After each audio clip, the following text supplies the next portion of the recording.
उमा आज सुबह से ही बड़ी तेजी से अपना काम निपटा रही थी। उसके पीछे की वजह भी काफी खास थी। उसको पूरे 3 साल बाद अपने मायके जाने का मौका जो मिला था, काम करते वक्त वह काफी रिलैक्स थी, क्योंकि सासू माँ ने उससे कहा था कि कुछ दिनों तक दीपा, जो कि उसकी ननंद थी, नहीं आने वाली है। उसकी यह एक ननंद 100 के बराबर थी।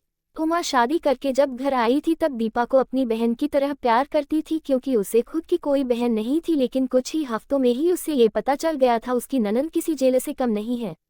हालांकि दीपा का ब्याह हो चुका था, लेकिन उसे अपने ससुराल वालों की किसी भी प्रकार की चिंता नहीं थी। उसे जब जी करता था वह अपने मायके चली आती और मायके वालों पर अपना हुक्म चलाती, खासकर अपनी भाभी पर।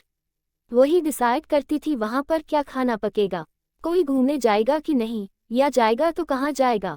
दीपा ही थी जो हर बार उमा को किसी न किसी बहाने से अपने मायके जाने से रोक लेती थी। लेकिन आज का दिन कुछ अलग था, क्योंकि मां के कहने पर दीपा के पति ने उसके मायके जाने का इंतजाम कर दिया था। ट्रेन की भी टिकट बुक हो चुकी थी। सारा काम खत्म करने के बाद उमा अपने पति के साथ अपना सामान लेकर घर के बाहर निकले ही थी कि सामने से दीपा आती हुई दिखाई दी। दीपा, जिसके मुंह पर बड़ी सी स्माइल और आंखों में चमक थी, वहीं दूसरी तरफ उमा की आंखों में उसको देखकर पानी आ गया था, जो बस आंसू के रूप में छलकना बाकी था। भैया, भाभी के पास आकर दीपा ने कहा, क्यों भैया, कहाँ चले अपनी पत्नी के साथ सैर सपाटा करने के लिए? अपनी बहन को भूल गए क्या? दीपक ने कहा, कहीं सैर सपाटा करने नहीं, तुम्हारी भाभी को मायके छोड़ने जा रहा हूँ। अच्छा, मैं आई और भाभी जाएगी? क्या आपकी पत्नी को मेरा आना पसंद नहीं है? दीपा ने भाई भाभी को टोंट मारते हुए कहा।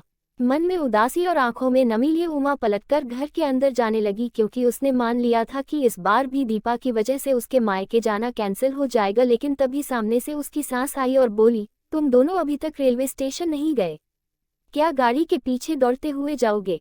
दीपा बीच में टपकते हुए बोली, यह क्या कह रही हो माँ? मैं आई हूँ और आप भाभी को मायके भेज रही हो? क्या अब आपको मैं इतनी खटकने लगी हूँ?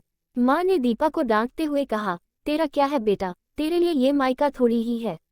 ये तो तेरे लिए एक प्रवास स्थल है, जहाँ तू जब जी चाहे, जब अपने ससुराल में बोरियत महसूस करे आ जाती है। लेकिन वह बेचारी तो ऐसा नहीं करती, बल्कि वह तो जब जाना चाहिए तब भी अपने मायके नहीं जाती, इसलिए उसका अभी मायके जाना बहुत जरूरी है।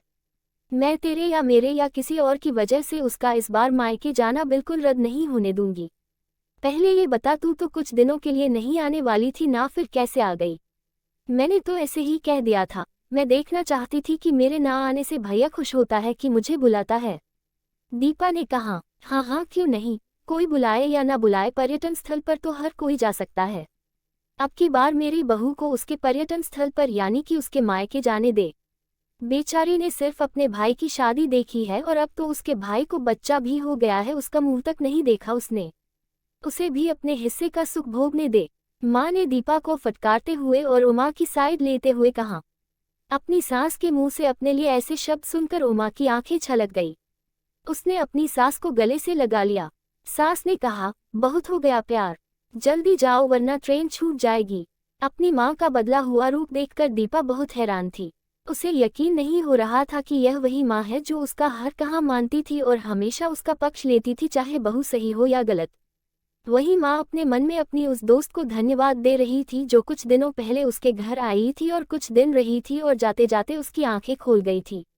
सहेली ने उन्हें बताया था कि वह अपनी बेटी का मोह छोड़ दे, वरना अपने बहू और बेटे के मन में अपनी इज्जत खो देगी। बिना सोचे समझे, बिना अच्छे बुरे का विचार किए हर फैसला सिर्फ अपनी बेटी के हिसाब से लेना सही नहीं है। रेलवे स्टेशन पर ट्रेन के डिब्बे में बैठी उमा के चेहरे पर एक बहुत प्यारी मुस्कान थी, जिसे देखकर दीपक को महसूस हुआ कि यह वह प्यारी मुस्कान है जिसे उसने 3 सालों से देखी नहीं थी। सच ही तो है, मायका महिलाओं के लिए पर्यटन स्थल ही तो होता है, जहां वह अपने ससुराल की सारी चिंताएं, टेंशन भूलकर कुछ दिन आराम से रह सकती है।